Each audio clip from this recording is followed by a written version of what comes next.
नमस्कार, स्वागत है आप सभी का हमारे कार्यक्रम संजीवनी में। आपके साथ मैं हूं सोनाली शर्मा।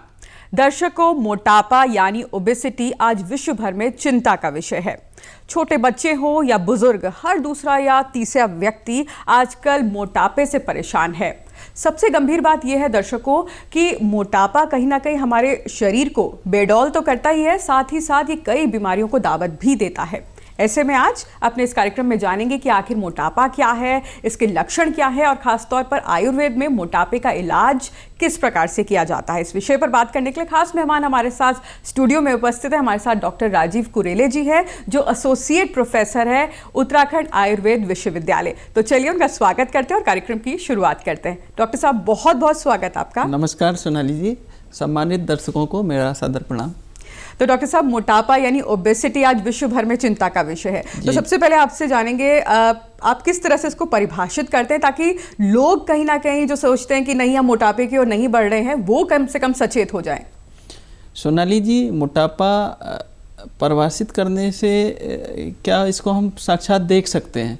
अगर जो है हमारे चरक में लिखा है सम मास समानस्तु सम संगनो नरा, अर्थात स्वस्थ व्यक्ति की परिभाषा ये है कि बॉडी में जो मसल्स हैं, जो बॉडी का संघनन है, जो उसका टेक्सचर है, जो उसकी अपरेंस है, वो एक बैलेंस होती है और हमें पता होता है कि हम दुबले पतले कैसे होते हैं और मोटे कैसे होते हैं। तो अगर मोटापे को अगर टेक्निकली कहा जाए तो शरीर में स्थूल का संचय होना, शरीर में जो है मेद का संचय होना, वो मोटापा कहलाता है। इसको स्थूल भी कहते हैं, इसको आयुर्वेद में मेदो रोग कहा गया, इसको ओबेसिटी भी कह सकते हैं। जब हम एक लिमिट से ज़्यादा अगर हमारा वेट बढ़ जाता है तो हम ओबेस हो जाते हैं और हमारा जो है स्पेशली टमी, जो हमारा विसरल फैट है, वो पेट या जिसको तौंद कहते हैं उसके रूप में जो है सामने परिलक्षित होता है और हमारे थाइज में, हमारे बटक्स में, हमारे हाथ पैरों में सब जगह जो है मसल्स फ्लैश बढ़ जाता है और हम जो है एक सामान्य से एक ज़्यादा फैट के रूप में सामने परिलक्षित होता है, जो मोटापे के रूप में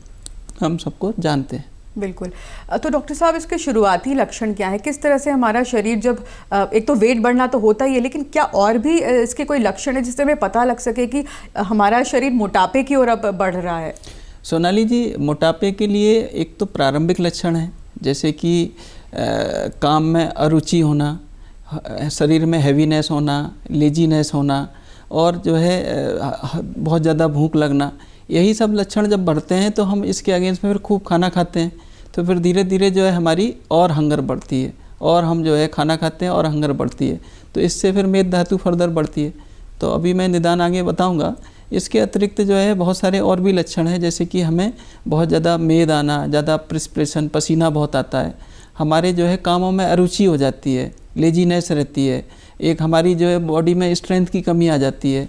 अगर यही सब लक्षण बढ़ते रहते हैं तो धीरे धीरे फिर जो है हमारी डिस्निया, जिसमें कि चलने पे हमें सांस फूलना है, इसी तरह जो है हमारी जो है नींद बहुत आती है, हर चीज़ में कामों में आलस लगता है। इसी तरह जो है हमारे जब मोटापा, जब धीरे धीरे हम उसके निदान का सेवन करते रहते हैं तो मोटापे में स्पेशली हमारे यहाँ लिखा है उदर प्रायो, मतलब उदर में जो टमी है, टमी में वृद्धि हो जाती है। जब वृद्धि की एक लिमिट हो जाती है तो उसके बाद चल, मतलब इसके जो चल लक्षण के लिए लिखा कि जो हमारी टमी है वो मूवमेंट, चलने फिरने पे वो परिलक्षित होती है, विजिबल हो जाती है। ऐसे ही जो है मांस का संचय हमारे वटक्स प्रदेश में, हमारे जो है चेस्ट में, सब जगह जो है मसल्स जो है लेयर बढ़ने लगती हैं। तो मोटापे में स्पेशली हमारी जठराग्नि मंद हो जाती है और खाने की इच्छा बढ़ जाती है, भूख बहुत लगती है और बहुत ज़्यादा पसीना आता है और नींद भी बहुत आती है और जो है हम जो है सबसे एक डिप्रेशन और धीरे धीरे तनाव में शिकार हो जाते हैं, क्योंकि हमारी बॉडी का वेट बढ़ता है तो समाज में एक अच्छा इसको नहीं मानते हैं और स्मार्ट और फिट वाली फीलिंग नहीं आती है। तो एक तरह से मानसिक बीमारी हो जाने से फिर और भी कई सारे लक्षण आते हैं, जैसे कॉन्स्टिपेशन होना है, कई सारे हार्मोनल इम्बैलेंस है, इसके साथ साथ फिर माहवारी की समस्या और बहुत सारे फिर इसके कॉम्प्लिकेशन आने लगते हैं। बिल्कुल। डॉक्टर साहब, क्या ये बात भी सही है कि मोटापा बढ़ने से हमें जैसे ब्लड प्रेशर की समस्या है या डायबिटीज़ की समस्या है, हम लोग इसकी ओर भी बढ़ते हैं कहीं ना कहीं? बिल्कुल। मोटापा माने एक चौराहा है, ऐसा चौराहा है जहाँ पे बीमारियों के सारे रास्ते जाते हैं। मोटापा अगर आपको हो जाता है और आप उसके निदान का सेवन करते हैं तो सबसे पहले जो है मोटापे से क्या है, आपका बॉडी वेट बढ़ेगा तो हमारी जो जॉइंट हैं, वो एक पर्टिकुलर वेट के लिए डिज़ाइन करे गए हैं, तो उन पे जब वेयर एंड टियर लोड पड़ता है तो सबसे पहले हमें अर्थराइटिस हो जाती है, कमर में दर्द, घुटनों में दर्द। अगर जो है हार्ट में धीरे धीरे अगर ये ब्लॉकेज होते हैं तो हार्ट अटैक का खतरा हो जाता है, हाइपरटेंशन बढ़ जाता है, कोलेस्ट्रॉल जो हमारे रास्ते ब्लॉकेज होने लगते हैं। इसी तरह जो है हमारी किडनी फेल्योर की संभावना हो जाती है। मोटापे से जो है डायबिटीज़, आप देखिए कि डायबिटीज़ और मोटापा एक दूसरे के पूरक हैं। कहीं ना कहीं जो कारण डायबिटीज़ के हैं वही मोटापे के हैं। अगर आप एक को कंट्रोल करें दूसरा कंट्रोल हो जाता है। तो डायबिटीज़ से लेके सारी बीमारियाँ, हार्मोनल इम्बैलेंस, आपके जो है जितने भी अर्थराइटिस है, जितने भी जो है कैंसर तक की जो है संभावनाएं हमारी बढ़ती है। और मोटापा से हमारी वाइटलिटी कम हो जाती है, हमारी जो है जीवन की जो स्ट्रेंथ है वो कम होने लगती है धीरे धीरे, और किसी भी बीमारी के लिए हम जो है प्रोन हो जाते हैं, उसके लिए हम जो है तैयार हो जाते हैं। तो मोटापा जो है बहुत ही ख़तरनाक है। और आजकल तो आप देख रहे हैं चाइल्ड एज में भी ओबेसिटी बढ़ रही है, ट्रेंड बहुत बढ़ रहा है। बच्चे जो है क्योंकि ओवर न्यूट्रिशन हो रहा है, तो कहीं ना कहीं हमें इसके निदान जो कारण हैं उनको जानना पड़ेगा, उनको समझना पड़ेगा, क्योंकि मोटापा आज सारी दुनिया में विकराल रूप ले रहा है और हम सबसे इसको बचने की ज़रूरत है। बिल्कुल। तो डॉक्टर साहब, आयुर्वेद में इसका उपचार किस प्रकार से किया जाता है, इस पर तो आएंगे ही, लेकिन उससे पहले जानना चाहेंगे कि खान पान और मोटापे का आपस में किस तरह का रिश्ता है। खास तौर पर जानना चाहेंगे कि इस वक्त जिस तरह से आपने अभी बताया कि छोटे बच्चों में भी ओबेसिटी बहुत बढ़ रही है तेज़ी से, तो क्या खाएं और किन चीज़ों से दूर रहें? जी, दर्शकों को एक महत्वपूर्ण जानकारी देना चाहता हूँ कि आयुर्वेद में कहा गया है कि सर्वदा क्रिया योगो निदानम परवर्जनम, first line of treatment remove the cause. तो इस डायबिटीज़ का इतनी महत्वपूर्ण बीमारी है, इसके कारण पता होने चाहिए दर्शकों को। तो इसका सबसे माधव निदान आयुर्वेद में एक पुस्तक है जिसमें कि निदान के सबसे ऑथेंटिक चीज़ें लिखी गई हैं। तो उसमें माधव निदान ने अध्याय 31 में 34 श्लोक में लिखा है, अव्यायाम देवा स्वप्न श्लेष्म आहार सेविता मधुर अन्न रसोप्राया स्नेहात मेद प्रवर्तते। अर्थात ये रूट कॉज है। रूट कॉज क्या है? अव्यायाम, अर्थात सीडेंट्री लाइफ, हमने वर्कआउट ना करना, फिजिकल ना करना। तो फिजिकल ना करने से क्या होता है कि धीरे धीरे जो है बॉडी में नीड ही नहीं है, बॉडी का जो है एनर्जी जो हम फूड के रूप में इनटेक ले रहे हैं उसका कंजम्पशन ही नहीं हो रहा, तो कहीं ना कहीं वो कलेक्शन के रूप में आता है। इसी तरह जो है दूसरा आता है दिवा स्वप्न, दिन के समय में सोना।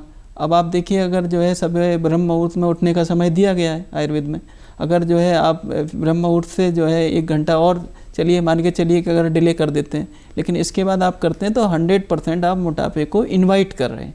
तो इससे हमें बचना चाहिए दर्शकों को। इसी तरह कहा गया श्लेष्म आहार, यानी कि स्निग्ध आहार, कफज आहार, बाहरी आहार, जैसे हैवी फूड कह सकते हैं, जिसमें कहीं ना कहीं हाई कैलोरी होती है, उसको जो स्वीट चीज़ें होती हैं, अक्सर आपने देखा होगा जो स्वीट होते हैं वो कार्बोहाइड्रेट को बढ़ाते हैं। कार्बोहाइड्रेट हमारा फैट के लिए हमारा एक जो है रॉ मटेरियल है। तो कहीं ना कहीं हमने इसकी जो चेन है, मोटापे की चेन जो कि कार्बोहाइड्रेट से शुरू होती है, उसको कट करने की ज़रूरत है। इसी तरह हमारे यहाँ बताया मधुर अन्न द्रव, इन सब चीज़ों को करने से, दिवा स्वप्न से, अव्यायाम से और जो है श्लेष्मज आहार रहने से शरीर में मधुर अम्ल रस की उत्पत्ति होती है, उससे फिर मेद बनता है और मेद से मोटापा आता है। तो कहीं ना कहीं इस पैथोलॉजी में हमारी 2 चीज़ें मुख्य बात हैं। एक तो खावे गुण, अर्थात जो एनर्जी के चैनल हैं, जो नरिशमेंट के चैनल हैं, उसमें ब्लॉकेज होना, और हमारी 7 धातुएँ होती हैं, रस, रक्त, मांस, मेद, अस्थि, मज्जा, शुक्र। इन सारे में एक के बाद एक का पोषण होता है। जो भी हम खाना खाते हैं वो बैलेंस डाइट के रूप में, चाहे वो कार्बोहाइड्रेट हो, चाहे वो फैट हो, चाहे वो जो प्रोटीन हो, चाहे वो विटामिन्स वगैरह हो, सब जो है विखंडित होकर, कंज्यूम होकर फिर जो है हमारे सारे धातुओं को नरिश करते हैं। तो नरिशमेंट का लेवल जब मेद धातु, जब मेद अग्नि जब मंद हो जाती है, जो मेद को पचाने वाली अग्नि, तो उससे मंद होने से फिर मेद धातु बढ़ती है और अन्य धातुओं का पोषण नहीं होता है। तो मेद बढ़ के फिर वो कहीं ना कहीं बॉडी में डिपॉजिट होती है। इसके अलावा और भी कारण बताए हैं, जैसे कि कई सारी बीमारियों से, जैसे कसिंग सिंड्रोम, कई सारे जैसे स्टेरॉइड हम जो है जिम वगैरह में अपनी स्ट्रेंथ बढ़ाने के लिए लेते हैं या किसी लंबी बीमारी के बाद लेते हैं, तो ये एक बहुत बड़ा कारण है। इसी तरह से कई सारे जो है हार्मोनल चेंजेज, जैसे कि पिट्यूटरी का होना है, ऐसे ही थायराइड की ग्रंथि की मंदता है, कई सारी बीमारियों में जैसे कसिंग सिंड्रोम। इसके अलावा साइकोलॉजिकल कुछ इम्पेयरमेंट होने से, कुछ मानसिक कुछ अवसाद हो जाने से, उससे भी होता है। कुछ रेगुलर जो हम व्यसन करते हैं उससे भी समस्या रहती है। लेकिन अगर नटसेल में बात करी जाए तो आपने 2 चीज़ें पकड़नी है। एक तो हैवी फूड, जिसमें कि हाई कैलोरी फूड है और जिसमें हाई कार्ब फूड है, और दूसरा जो है फिजिकल का ना होना। ये रूट कॉज हैं। अगर यही होंगे तब जाके हम कहीं ना कहीं मोटापे की ओर बढ़ेंगे। तो हमें मोटापे पे कंट्रोल करने के लिए पहली हमें ये करनी है कि हमने डाइट कंट्रोल करनी है, और डाइट कंट्रोल के बाद फिर हमने अपनी जो है फिजिकल बढ़ानी है। और फिजिकल जितनी भी हम बढ़ाएंगे, शरीर में जितना भी पसीना निकलेगा, तो आप समझिए मेद धातु का चैनल क्लियर रहेगा, और ये जो है हमारे लिए एक बहुत आवश्यक चीज़ है। तो हमने दिनचर्या, रात्रिचर्या और ऋतुचर्या और आयुर्वेद संबंध जो आहार विहार औषधि हैं, इनका हमने पालन करना चाहिए। और आपको एक बहुत महत्वपूर्ण बात बताना चाहता हूँ दर्शकों को, जो भोजन में लायबिलिटी हमारे प्रोटीन नहीं होते हैं। और कई लोगों को, दर्शकों को भ्रांति होती है जैसे ज़्यादा अत्यधिक वसा लेने से हम मोटे हो रहे हैं। तो मोटापा जब भी आता है तो वो कार्बोहाइड्रेट लेके आता है। तो आपने जो है सारी ऐसी चीज़ों को आपने आइडेंटिफाई करना है लाइफ में कि मोटापे के लिए जैसे हाई ग्लाइसेमिक इंडेक्स किसका है उसको हमने अवॉइड करना है, जहाँ से रेडी ग्लूकोज आ रहा है। क्योंकि बॉडी में सेल्स का क्या नेचर है कि जो भी कार्बोहाइड्रेट जाता है वो बॉडी को जितनी ज़रूरत होती है ब्लड में, वो जब रस बन जाता है, रस के बाद वो ग्लूकोज के रूप में डिवाइड हो जाता है। तो जितनी ज़रूरत होती है ग्लूकोज के रूप में वो इंस्टेंट एनर्जी आ जाती है। जो एक्स्ट्रा जो ग्लूकोज होता है उसके लिए जब होता है तो ब्लड में फिर इंसुलिन को सिग्नल चला जाता है। इंसुलिन क्या करता है कि सेल्स की परमेबिलिटी को बढ़ा देता है। वो बढ़ने से क्या है कि सेल्स में हमारा ग्लूकोज का इंटेक हो जाता है। इंटेक होके वो कन्वर्ट होके फैट के रूप में इकट्ठा होता है। जब वो फैट फिर कन्वर्ट हो जाता है तो वो अगर विसरल टिश्यू में अर्थात किसी ऑर्गन के बीच में इकट्ठा होता है तो वो जो है विसरल फैट कहलाता है, जो कि टमी में सेंट्रलाइज फैट कहते हैं। मसल्स में इकट्ठा हो तो मस्कुलर फैट कहलाता है, जो कि पेरिफेरल फैट कहते हैं। और ये जो है हमारा पेट जो टमी है, ये आप देख लीजिए 30, 35, 40 किलो तक वजन को आसानी से फैट के जो डिपॉजिट होते हैं उनको छुपा लेता है, पता भी नहीं चलता। जब हमें एकदम से जब आवाज़ होता है छोटा मोटा जो है 2, 4, 5 किलो में, तो पता ही नहीं चलता हमें। जब हमारे एक लिमिट से ज़्यादा हो जाता है तब वो विजुअल होता है फिजिकली, तब टमी के रूप में वो हमें सामने दिखाई देता है। तो कहीं ना कहीं जो है हमने सारे जो निदान हैं उनको कंट्रोल करना चाहिए, उनसे फिर जो है हमें मोटापे से बचने का रास्ता मिलता है। बिल्कुल। तो डॉक्टर साहब, आयुर्वेद में किस तरह से अब बताया गया है, क्या वो ऐसी चीज़ें हैं जो हम अपना सकते हैं जिससे हम मोटापे की ओर अगर बढ़ रहे हैं तो रुक जाएं, या जो लोग मोटे हो चुके हैं, मोटापा बढ़ चुका है, उनको किस तरह से आयुर्वेद का रास्ता अपनाते हुए किस तरह से आगे बढ़ना चाहिए? देखिए, आयुर्वेद जो है स्वस्थ व्यक्ति की कल्पना करता है 100 साल तक जो है कैसे फिट और जो है स्वस्थ होकर जिएँ और दूसरे को भी स्वस्थ रखें अपने आचार व्यवहार और उससे। तो आयुर्वेद में जो है एक ही जो मैंने बताया थंब रूल क्या है कि कॉज को ख़त्म करना, आइडेंटिफाई दी कॉज। तो पहले जो मैंने कारण बताए उनको आप आइडेंटिफाई करिए कि हमारा जो है फिजिकल कम है, इस वजह से मोटापा हो रहा है, या हम ज़्यादा डाइट ले रहे हैं, ओवर न्यूट्रिशन ले रहे हैं, इस वजह से हो रहा है, या फिर हमारी जठराग्नि मंद है। तो जो भी कारण है उसको करने के लिए आयुर्वेद में 2 तरह की चिकित्सा बताई, एक समन चिकित्सा, एक संशोधन चिकित्सा। तो संशोधन चिकित्सा में क्या करते हैं कि हम विभिन्न प्रकार के जो है बमन विरेचन जो बस्ती है पंचकर्म के माध्यम से उसको जो है औषधियों के पूर्व कर्म, पश्चात कर्म और जो है प्रधान कर्म के माध्यम से, संशोधन के माध्यम से बॉडी को क्लींज करते हैं, शोधित करते हैं, जिससे उसकी जठराग्नि प्रदीप होती है, उसके टॉक्सिन्स रिमूव होते हैं और बॉडी जो है एक नॉर्मल रूटीन का खान पान आधार को एक्सेप्ट करने लगती है। एक तो ये तरीका है। लेकिन शोधन के लिए क्या पर्टिकुलर टाइम चाहिए, पर्टिकुलर उसमें एक पैटर्न को फॉलो करना होता है। तो कई आज की फास्ट लाइफ में ये कई लोगों के लिए संभव नहीं हो पाता। तो उसके लिए एक विकल्प है हमारे पास समन चिकित्सा। समन चिकित्सा में जो है हम अक्सर जो है एक तो हम लंघन औषधियों का प्रयोग करते हैं। लंघन के लिए जो है हमारे यहाँ कई प्रकार की विधि बताई है, जैसे चतुष्प्रकारा, संशुद्धि, पिपासा, मारुतातवे। तो लंघन माने फास्टिंग करते हैं। जो संतर्पण जन्य व्याधि है, मोटापा जो 2 तरह का होता है, एक सहज जो कि हेरेडिटरी होता है, एक व्याधि की वजह से होता है, और एक होता है हमारा जो ओवर न्यूट्रिशन की वजह से संतर्पण जन। तो उसमें हम अवतर्पण चिकित्सा करते हैं। तो उसके लिए जो हमारी जो न्यूट्रिशन को कम वाली चीज़ें हैं, फूडिंग है, वो देते हैं। इसके अतिरिक्त कुछ पर्टिकुलर औषधियाँ होती हैं जो हमारे मेद धातु को कम करती हैं, जिसको कहते हैं लेखन कर्म, स्क्रैपिंग का काम करना, मेद को कम करना, शरीर में जो है मेद धातु को ज़्यादा डेवलप ना होने देना। तो उसके लिए बहुत सारी औषधियाँ जिनको हम लेते हैं, जैसे कि हमारे यहाँ गुगलू आते हैं, मेदोहर गुगलू है, लेकिन ये सारी औषधियाँ किसी योग डॉक्टर की सलाह से ही लेनी चाहिए। इसी तरह जो है नावक गुगलू है, एक आभा गुगलू आता है, ऐसे ही जो है हमारे पास त्रिफला गुगलू आते हैं। अगर जो है पाउडर की बात करूँ तो त्रिफला चूर्ण है, अगर जो है कई सारे, अगर उसकी बात करूं, जैसे आपने अगर काढ़ा पीना है कोई, तो काढ़े पीने के लिए जो है हमारे यहाँ एक फल त्रिकादि क्वाथ आता है, त्रिफला क्वाथ को ले सकते हैं। अगर जूस में बात करें तो त्रिफला के रस को ले सकते हैं। तो ओवरऑल अगर जो है आपने एक आयुर्वेद में और चिकित्सा है जैसे कि उष्णोदक। उष्णोदक कहते हैं गर्म पानी को, गुनगुने पर। तो गर्म से मतलब यहाँ पे गुनगुना पानी जो पीने लायक है। तो ये अपने आप में बहुत बेहतरीन चिकित्सा है। आप देखिए कि जब पहले फ्रिज नहीं हुआ करती थी, आज मोटापा क्यों बढ़ रहा है? क्योंकि एक तो हैवी फूड आ गए हैं, जंक फूड आ गए हैं, प्रोसेस फूड आ गए हैं, पैक्ड फूड आ गए हैं, पिज़्ज़ा बर्गर ये सारी चीज़ें सब आ गई हैं। तो कहीं ना कहीं ये तेल से दिक्कत नहीं है, तेल को तलने से दिक्कत है, उसकी ओवर फ्राइड से दिक्कत है। फैट कभी नुकसान नहीं करता है। फैट आप जो है घी के रूप में लीजिए अगर लेना है तो आपको नरिश करेगा और आपको जो है ब्रेन को भी अच्छा रखेगा, मेटाबॉलिज्म को भी अच्छा रखेगा। प्रोटीन भी जब भी जाते हैं तो बॉडी की मेटाबॉलिज्म को बढ़ाते हैं और हमारी एनर्जी को जो है प्रॉपर मेंटेन रखते हैं। दिक्कत कहाँ से है? एक्स्ट्रा कार्बोहाइड्रेट से, तो उसको कम करना है। और हमने जो है लेखन औषधियाँ लेनी है, तो लेखन औषधियों में मैंने बताया कि आपका त्रिफला बहुत बढ़िया है। हरित की बहुत ज़्यादा अच्छा, पेट भी शोधित करता है, वायु को अनुलोमित करता है और स्क्रैपिंग भी करता है। अगर आपने कुछ असावरिस्ट लेने हैं तो हमारे यहाँ जैसे लोहा साव के लिए लिखा है कि कितना भी ज़्यादा जो है टमी निकल गई हो तो उसको भी वो अंदर कर देता है, और आयरन का बहुत अच्छा सोर्स है। और पांडु में, एनीमिया में जो महिलाओं के लिए बहुत बढ़िया औषधि है। और इसी तरह जो है हमारे यहाँ अभिहारिष्ट बताया गया है, लोद्राशव बताया गया है, तो तक्रारिष्ट मट्ठे से बनता है। तो बहुत सारी चीज़ें हैं, लेकिन गर्म पानी को पीने की एक आदत डालें, ये अपने आप में मेद को कम करता है। और इसको गर्म पानी करने का एक विधान होता है कि एक आपने जो है भगोनी ली, भगोनी में आपने 2 गिलास पानी डाला और उसको जो है आपने 1/4 कर दिया, 1/3 कर दिया या आधा कर दिया। आप अपना टेस्ट के हिसाब से देख लीजिए, जितना ज़्यादा हम उबाल लेते हैं उतना ज़्यादा लाइट हो जाता है पानी। तो पानी जितना लाइट हो जाएगा तो पचने में हल्का होगा, तो वो बॉडी में लगता भी है, ठीक है।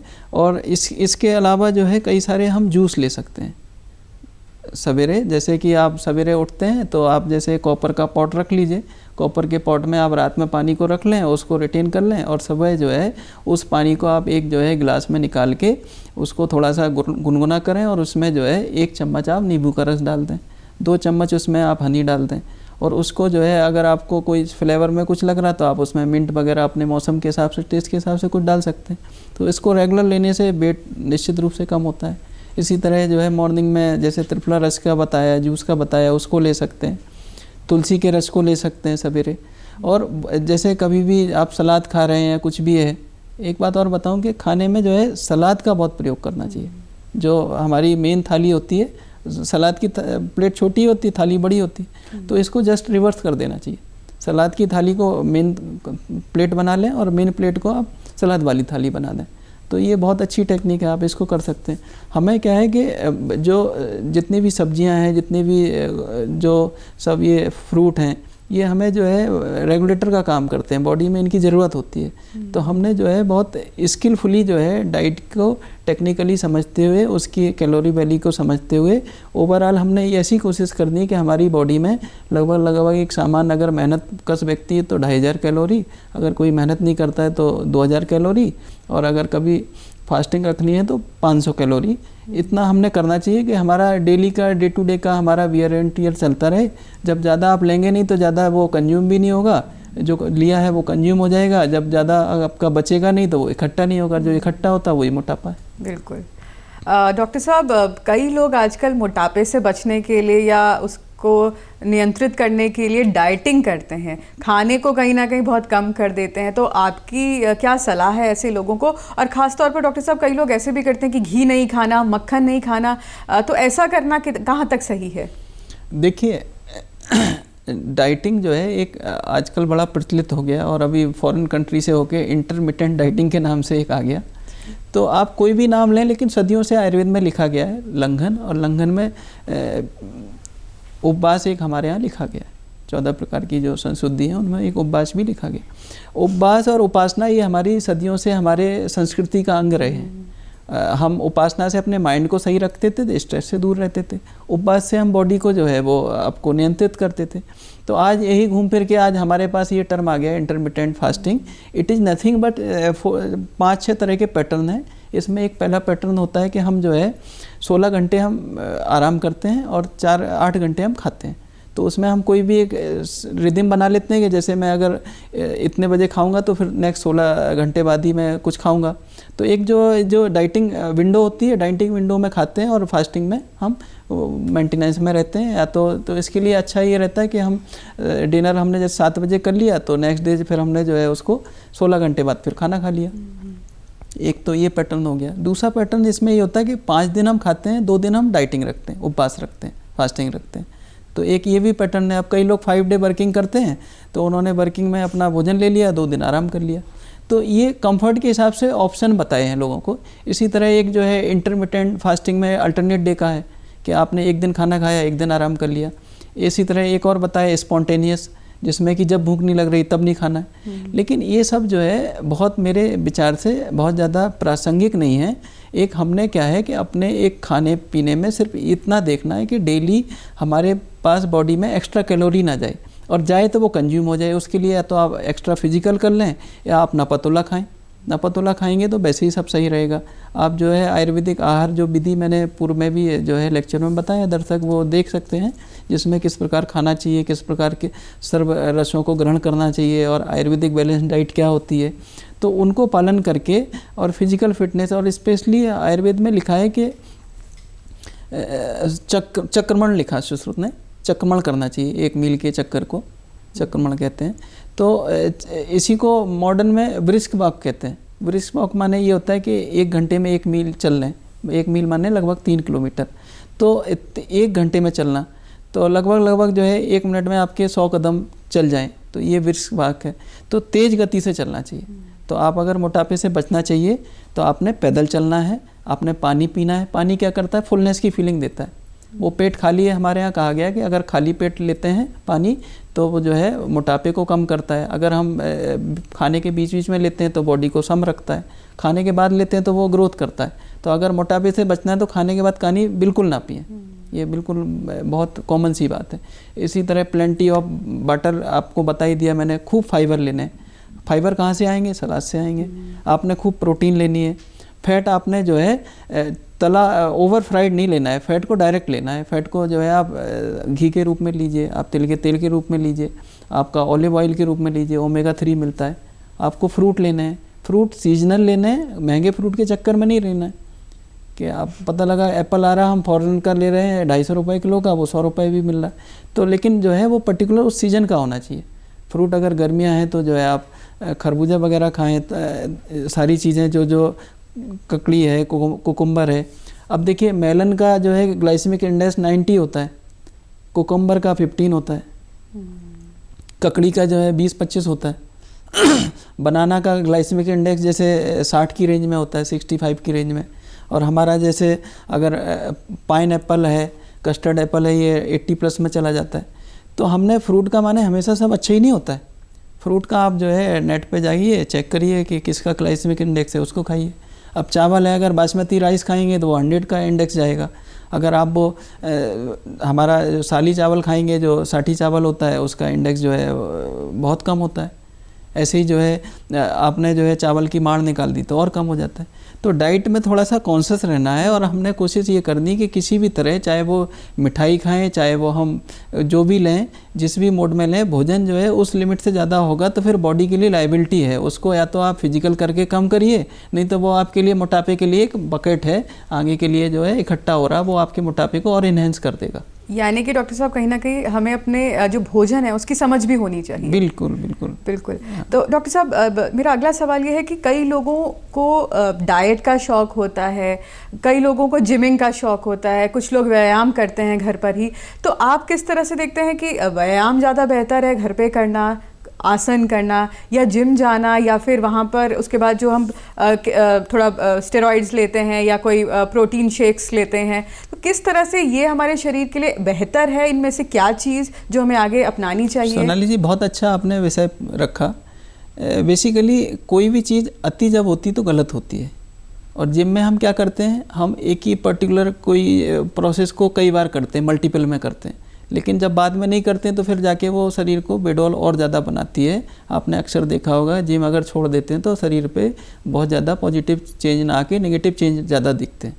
तो आयुर्वेद क्या कहता है कि हर चीज़ को एक बैलेंस अप्रोच रखनी है, कंप्रेहेंसिव अप्रोच रखनी है। और इसके तहत क्या है कि हमने जो है एक तो जठराग्नि को प्रबल रखना है, दीपन पाचन औषधियाँ लेनी है, खाने को लाइट रखना है, सीजनल लेना है, खाने को गरम गरम खाना है, अपने मन और बॉडी के अनुकूल खाना है, तामसिक आहार को नहीं लेना है। सात्विक आहार जितना ज़्यादा लेंगे उतना ज़्यादा हम हल्के फुल्के रहेंगे, लाइट रहेंगे।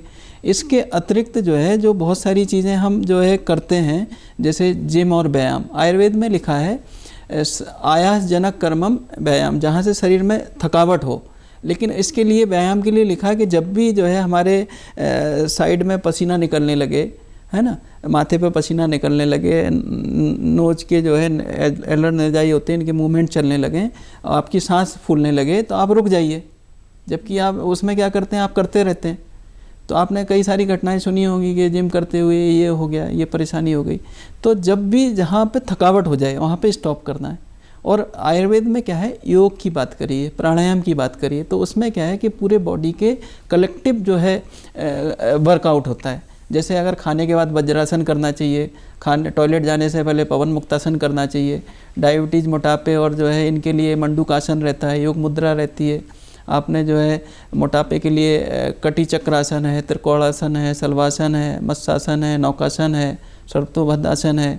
ठीक, आप कुछ नहीं कर सकते, एकमात्र सूर्य नमस्कार। आज तो सारी दुनिया में योग पॉपुलर हो गया, तो सूर्य नमस्कार जो है आप कम से कम 21 बार करिए, देखिए बिल्कुल लाइव रिजल्ट है। सूर्य जो है इसी तरह जो है सूर्यवेदी प्राणायाम, जिसमें कि हम राइट नोस्ट्रिल से सांस लेते हैं और लेफ्ट से उसको निकाल देते हैं, फिर राइट से लेते हैं, फिर लेफ्ट से निकाल देते हैं। तो ये जो है Suryavedi pranayama one of the best technique. इसी तरह कपालभाति, जिसमें कि कपाल कहते हैं फेस को, और भाती माने लश्चर लाना, चमक लाना। तो इसमें जो है साइड बेनिफिट ये है कि टमी भी कम होती है। और इसमें कुछ नहीं करना, आपने जो है सिंपल सा सांस खींच के, मैं करके दिखा देता हूँ दर्शकों को।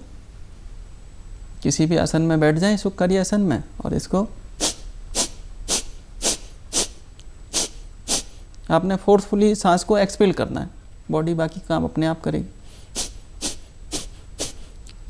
इसका लाइव रिजल्ट है। आप जो है 1-2 महीने करके देख लें, आप अपनी कमर को, अपना जो है पेट को आप इनसे नाप लें, इंची टेप से, डायरेक्ट पता चल जाएगा। तो ये बिल्कुल लाइव चीज़ें हैं, इनको आप कर सकते हैं। इसी तरह एक अग्निसार क्रिया होती है, वो थोड़ी कठिन होती है, योगाचारी ही कर पाते हैं। तो योग, प्राणायाम, और जो है आप कुछ नहीं कर सकते, एरोबिक एक्सरसाइज करिए, आप कुछ नहीं कर सकते, डांस करिए, जुम्बा करिए, बहुत सारी टेक्निक हैं। कोई जो है टीवी में शो आ रहा है उसको देख के करिए। कुछ नहीं कर सकते आप, रिस्क बॉस मैंने बताया कि आप पैदल चलिए, हैं, तेज़ गति से।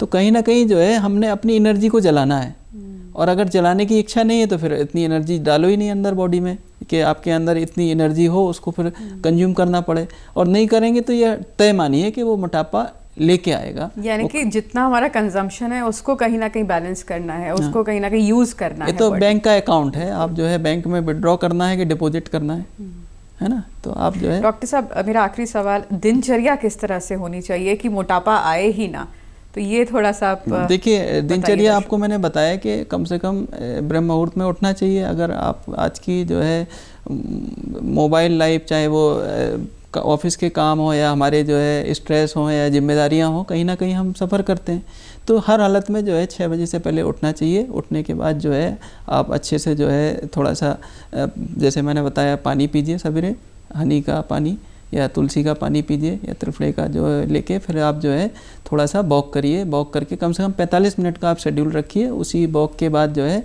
आप जहाँ भी कहीं बाग में जाते हैं, छत पे जाते हैं, किसी भी कंडीशन में फिर कुछ प्राणायाम करिए। और फिर जो है टॉयलेट जाने से पहले पवन मुक्तासन है, और जो है आप जब घूम के आते हैं उससे पहले जो है सूर्य नमस्कार निश्चित रूप से करिए। फिर जो है खाने में आप देख लीजिए, अगर आपने वेट वास्तव में ज़्यादा हो रहा है तो हमने जो है हफ्ते में एक बार उद्वर्तन, जो मैंने बताया हर्बल ऑयल की, हर्बल ड्राई पाउडर की मसाज, उसमें क्या करते हैं कि वीकली हम जो है जौ और चने का आटा ले लेते हैं और उसको जो है मसाज करते हैं बॉडी में, तो उससे जो है बॉडी लाइट होती है। तो आप जो है वीकली एक शेड्यूल बना लीजिए। और मॉर्निंग में जो है आप कोशिश करिए अपनी चीज़ों को लो कैलोरी डाइट पे छोड़ दीजिए, जिसमें ग्लाइसेमिक इंडेक्स कम हो।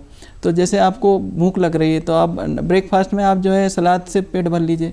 स्प्राउट जो है one of the best source. तो स्प्राउट भी ऐसा नहीं एक पे डिपेंडेंट रहें, चेंज करते रहें अलग अलग, आपको बहुत सारी फूड की टेक्निक मिल जाएंगी।